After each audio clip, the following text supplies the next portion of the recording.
Today, let us understand the parliamentary system in Indian democracy according to Constitution of India. The Constitution provided a bicameral parliamentary system to this country, and we are called parliamentary democracy. Parliamentary democracy means the parliament is supreme body of governance. Parliament is the source of executive. Parliament is a law making body. Executive is a policy making body. Executive comes to legislature, that is parliament in this country, which is consisting of Lok Sabha and Rajya Sabha. Lok Sabha means House of People, Rajya Sabha means Council of States. In Rajya Sabha, the states send representatives to Rajya Sabha. Rajya Sabha is full of representatives of states. State means provincial governments. So we have a federal system. At the center we have central government, union government called union government. At the provincial level we have provincial governments called state governments, and at the lower level, local body level, we call them as local bodies. They are gram panchayats, municipal corporations and general municipalities. Jilla Parishads and other bodies are called local bodies put together. So these are the three levels of federation that we have, and at three levels there are legislative bodies. Council is a legislative body for municipality. The corporate body is a legislative body for municipal corporation. Gram Panchayat is a legislative body for Panchayat, and then Jilla Parishad is the legislative body for the Jilla Parishad. So there the legislations related to that district, that area, are made by the representatives of the people. Then in legislative assembly of the state is the supreme legislative body of that state. Similarly, for the entire union territory, I mean the country, entire country, nation comprising of all the states, the parliament makes legislations for the entire nation. Parliament is the supreme body of the legislature. The general elections will happen to Lok Sabha, that is House of People, where 544 legislators, I mean parliamentarians, are directly elected to parliament by the people of different constituencies. So these people will be sitting in the Lok Sabha and doing laws and making laws for the country. The leader of the house, who commands the majority support in the house, is the leader of the government. He is the prime minister. He is called prime minister. Leader of the house is called prime minister, and he selects the cabinet colleagues. He selects cabinet colleagues who are appointed by the President of India. The cabinet is responsible for the Lok Sabha. The Lok Sabha is responsible for the people. So we have adopted bicameral legislative system. In bicameral legislative system, there will be two houses, Rajya Sabha and Lok Sabha. Lok Sabha, I have already told you, is the source of government at the center. That means the elected representatives to Lok Sabha will constitute cabinet, council of ministers, which is called executive, headed by the prime minister. Prime minister and his cabinet are accountable to the Lok Sabha. Article 79 of Indian Constitution talks about the existence of parliament. There shall be a parliament of the union, and that is to consist of president, two houses known as the Council of States, Rajya Sabha, and the House of the People, Lok Sabha. So it's a triangle: President, Rajya Sabha, Lok Sabha. This constitutes our Indian Parliament. So who is the head of the Indian Parliament? President is the head of the Indian Parliament. You have chairman for Rajya Sabha, you will have speaker for Lok Sabha. So chairman of Rajya Sabha, speaker of Lok Sabha, and President of India together constitute the Parliament. Okay, but President is a ceremonial head. He will not participate in the activities of Lok Sabha or Rajya Sabha. He will not. But he will address the Lok Sabha and Rajya Sabha in a joint session at the beginning of every year. That means around in January, February, the President of India will come to Parliament, and there will be a joint session of Lok Sabha and Rajya Sabha. He will talk about the policies of the government. He will represent the activities of, or he will report the activities of government to the members of Lok Sabha and Rajya Sabha, and he will also present the plans of governance for the year to these honorable members who are representatives of the people. He will not participate in any other activity. However, President summons the houses, prorogue them, dissolve them, and he will regularly every year address the House. And Article 168 creates legislative assemblies on similar lines. That means there will be a legislative assembly and legislative council. Legislative council, of course, is the will and choice of the governments. If they do not want legislative council, they can cancel the legislative council. They can run the assembly only with the legislative assembly. They need not have it is not a compulsion for a state government to have legislative council, but government can create legislative council and then abolish legislative council. It happened in Andhra Pradesh. Telugu Desam came to rule under the chief ministership of N.T. Ramarao. They abolished the legislative council, but after some time Congress came into power and Congress revived the council. Now Telangana, after split of Andhra Pradesh into Telangana and Andhra Pradesh, both the states have two houses. But recently Andhra Pradesh wanted to abolish the legislative council, but we do not know whether they really are going to abolish the legislative council. So the bicameral or monocameral legislation is possible at states, whereas at the center it has to be bicameral. The union government doesn't have any power to cancel Rajya Sabha. In fact, Rajya Sabha, the Council of States, is a continuous body. It doesn't get dissolved. Whereas Lok Sabha gets dissolved, that means after its termination of the expiry of the term, it doesn't exist, and you have to re-elect before the limited period that is available. So within that, you have to constitute a new Lok Sabha. Election Commission is entrusted with the responsibility, duty, and that is its important function. So the new house comes into place and they continue the government. Whereas Rajya Sabha doesn't get dissolved, it continuously exists. Even when Lok Sabha is dissolved for any reason, Rajya Sabha continues. In fact, in the absence of Lok Sabha, Rajya Sabha will conduct the legislative function, perform the legislative function and legislative activities during the absence of Lok Sabha if there is a need. If for any reason Lok Sabha elections are not conducted, Rajya Sabha will pass the budget, and the Council of Ministers, of course, that will remain, and on the advice of Council of Ministers, President will continue to rule, and there is a possibility of continuance of the government at the center, even if Lok Sabha is dissolved or Lok Sabha is yet to be constituted, or for some reason there is a gap between two houses of Lok Sabha. That is the bicameral mechanism we have in this country. The Constituent Assembly, which first met on 9th December 1946, acted as the central legislature till 1950. India became independent on 15th August 1947.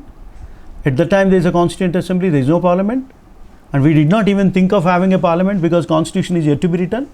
By the time constitution is written, the parliament has been envisaged and elections were conducted in 1952, and after 1952 the Indian parliament came into existence. But till then, Constituent Assembly acted as parliament, and it in fact that is where Constitution of India has been framed and declared passed. Then Rajya Sabha was first constituted in 1952, April 3. I have just now told you that Rajya Sabha is a continuous body. Then how do you conduct elections to Rajya Sabha? That is a very interesting aspect. 1/3 of the members of Rajya Sabha will retire at every 2 years, and each elected member of Rajya Sabha will have 6 years of term. That means he will continue for 6 years. Lok Sabha members tenure is only 5 years, whereas Rajya Sabha member will be there for 6 years. When 1/3 of the member retire, 1/3 of members will be elected. So on the day, by the time the 1/3 members of Rajya Sabha get retired, the new 1/3 members of Rajya Sabha will get elected. That happens continuously. So the body continues. The 3/4 of members, 2/3 of members will be continuing. 1/3 of member will be added every 2 years. That is the structure, character created for Rajya Sabha. The Lok Sabha's first sitting was held on May 13, 1952. And Rajya Sabha, I told you, has begun in 1952 and continues to have. The building that you see today is founded in 1919, and that houses the parliament today. But now the government of India is planning to construct a new parliament building, for which the bids were recently called upon, and the Tata company it seems has grabbed the tender to build the new parliament in this country. Then where from we have adopted this kind of cabinet system? We have two systems, cabinet system and parliamentary democracy. Cabinet system and parliamentary democracy are adopted from British government. UK, which ruled us for 200 years, has its own system of Westminster system, which is also called Westminster system, where the cabinet emerges out of parliament, and that cabinet gives advices to Queen, and Queen will administer the country. In our country, instead of Queen, you will have President. President will be taking the aid and advice of the Council of Ministers headed by Prime Minister, and Prime Minister comes from the Parliament, the lower house, directly elected house, which is called Lok Sabha in our country. The leader who commands confidence of majority of members in Lok Sabha is the Prime Minister, and Prime Minister recommends the constitution of the Council of Ministers with the selected members who are supposed to be appointed by the President of India. So we have followed this concept of cabinet system and parliamentary democracy from Britain. Whereas in the United States of America, there is no parliamentary democracy. It is called presidential form of democracy. President is directly elected by all the people of the country, whereas the Indian president is not elected by the people of the country directly. He is elected by the elected representatives of the people. That means Lok Sabha members and assembly members elect the President of India. It's a very peculiar mechanism of presidential election. We can discuss it about at a later point of time. So the cabinet system and parliamentary democracy are considered as basic features of Indian Constitution, which was held to be so by the Supreme Court based on the judgment of Keshavananda Bharati in 1973, where it was said that there is some basic structure of the Constitution which cannot be destroyed by amendment. Then I have already told you, President is the nominal head of the two houses, and he will command the summoning of the houses, prorogue of the houses, and President has the power to dissolve the Lok Sabha. Of course, he cannot dissolve the Rajya Sabha because it is a continuous body. Then what are the eligibilities of MPs? Every MP, any MP, anyone to be MP for 5 years, he should be of the age of 25 years. He's 25 years before. You can marry at 21, but you cannot become MP at 21. You will become MP only at 20 if you complete 25 years of age. Another interesting qualification for being a parliamentarian is you must have a mentally sound status, and also that you should not be bankrupt. These are the three conditions, only three eligibilities. Any person who is of 25 years age, with a sound mental condition and with sound economical condition. That means you should not be a bankrupt, declared by the authority, concerned authority, that he is not, unless he is declared as bankrupt by a appropriate authority, he is qualified to contest election. Another qualification is, of course, that you should be mentally sound. As a physician has to certify that you are not mentally sound. Till then, you are entitled to contest election to Lok Sabha, Rajya Sabha, and become MP. Another important condition is, nowadays it has come because of criminalization of politicians. A criminally convicted person cannot be a member of the parliament until the stipulated sentence is served plus 6 years. This is the disqualification. A member who is disqualified cannot be. There is another disqualification that has come up recently, that is a person who is disqualified under 10th schedule for defection is also not entitled to continue as member of the parliament either in Lok Sabha or Rajya Sabha. These are the eligibilities of MPs. And then we have territorial constituencies. That means there will be territorial redistribution of the constituencies so that the constituencies elect their representatives. So far, there are 545 members supposed to be elected to Lok Sabha. This is the strength. Then there are certain reservations. Some seats are reserved for scheduled caste, and some seats are reserved for scheduled tribes. there are no other reservations. At a point of time, recently rather we can say, recently there was a debate for extending reservations to backward classes, but it is yet to take shape, and there was proposal to reserve certain seats for women. In fact, it was 33% seats quota to be created for women. Once it was passed by one of the houses, but it was not taken up due to non-consensus or absence of consensus among the political parties. Everybody talks about women's reservation, but nobody comes forward to vote for it. That is the situation. Some BC lobbies are demanding that there shall be sub-classification of reservations for women. That is, among 33% quota for women, there shall be a quota for BCs, SCs and STs. And this is how they are countering the passing of, or obstructing the passing of the legislation, and government for some reason is not ready to offer sub-classification of reservations among the women's seats. So that's a controversy, of course, with regard to women's reservation. Otherwise, there are no other reservations available in this parliament today. Then one of the most important functionary of the parliament is speaker.